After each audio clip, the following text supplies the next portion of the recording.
Dr. Emma Taylor, a brilliant but ambitious psychologist, had a radical theory. She believed that confronting one's deepest fears was the key to unlocking the human mind. To prove her theory, she established a research facility. The facility was secluded, nestled deep in the woods, far from prying eyes. 6 patients, each battling severe mental illnesses, were carefully selected for the experiment. John, a war veteran haunted by his past. Sarah, a young woman crippled by social anxiety. David, a recluse tormented by paranoia. Maria, a mother consumed by guilt. Robert, a writer plagued by nightmares. Lastly, there was Emily, a child struggling with a severe case of PTSD. I truly believe that by pushing these patients to the edge, we can force them to confront their deepest fears and break free from their illnesses. The facility was designed to be both a sanctuary and a prison. It was equipped with state-of-the-art technology. Padded cells and observation rooms lined the sterile hallways. The air was thick with anticipation and trepidation. Little did Emma know that her experiment would unleash something sinister, something far beyond the realm of scientific understanding. The experiment began innocently enough. Patients were subjected to various forms of therapy. Group sessions, hypnotherapy, and exposure therapy were the norm. However, as the days turned into nights, strange things started to happen. Patients reported seeing shadowy figures lurking at the edge of their vision. Whispers seemed to emanate from the walls, their voices cold and menacing. At first, Emma dismissed these claims as side effects of their conditions or the experimental treatments. But deep down, a seed of doubt began to grow in her mind. One evening, as Emma reviewed the day's recordings, she noticed something peculiar. A faint, almost imperceptible hum seemed to permeate the background noise. It was a low-frequency sound, barely audible to the human ear, but it sent chills down her spine. She couldn't shake off the feeling that something was amiss. What is this sound? It's almost like it's alive. As the days passed, the strange occurrences intensified. The shadows grew bolder, venturing out from the corners of the room. The whispers became clearer, taunting the patients with their deepest fears. Emma found herself questioning her own sanity. The patients' conditions deteriorated rapidly.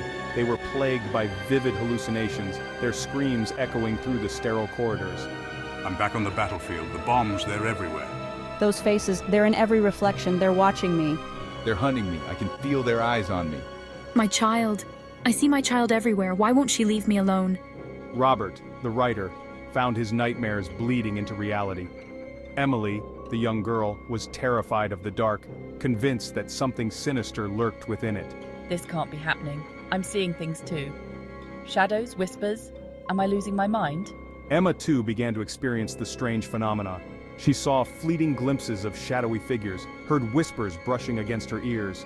Her once rational mind was slowly unraveling. Fear, like a virus, spread through the facility. It infected everyone and everything it touched.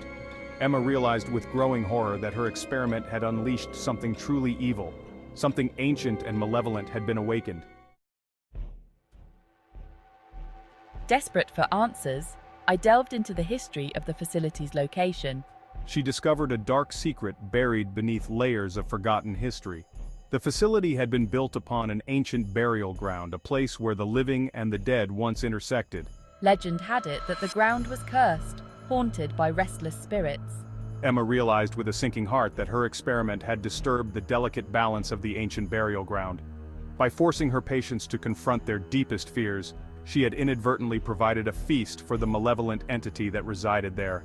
The entity, feeding on their terror, had grown stronger, its power seeping into the very walls of the facility. It whispered to the patients in their dreams, preying on their vulnerabilities, amplifying their fears. Emma knew that she had to stop the entity, but how do you fight something that feeds on fear itself? Time was running out, and the lines between reality and nightmare were blurring with each passing moment. One by one, the patients began to vanish. I heard whispers. They told me I had to leave, or else... The shadows, they came for me in my dreams. I couldn't escape. I saw things that weren't real. Or maybe they were? Every corner, every hallway, it felt like something was watching me. Emma's heart raced as she realized the entity was taking them, feeding on their fears until there was nothing left. I have to find them. I have to save them before it's too late. But with each passing moment, the facility grew darker, more sinister. The walls seemed to close in and the air was thick with a palpable sense of dread.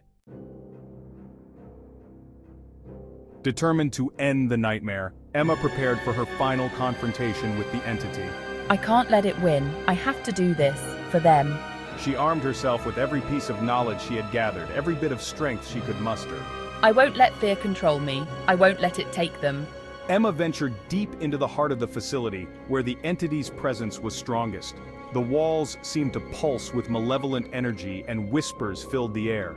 This ends now. With a resolve as unyielding as steel, Emma faced the entity, ready to fight for the souls of her patients and for her own.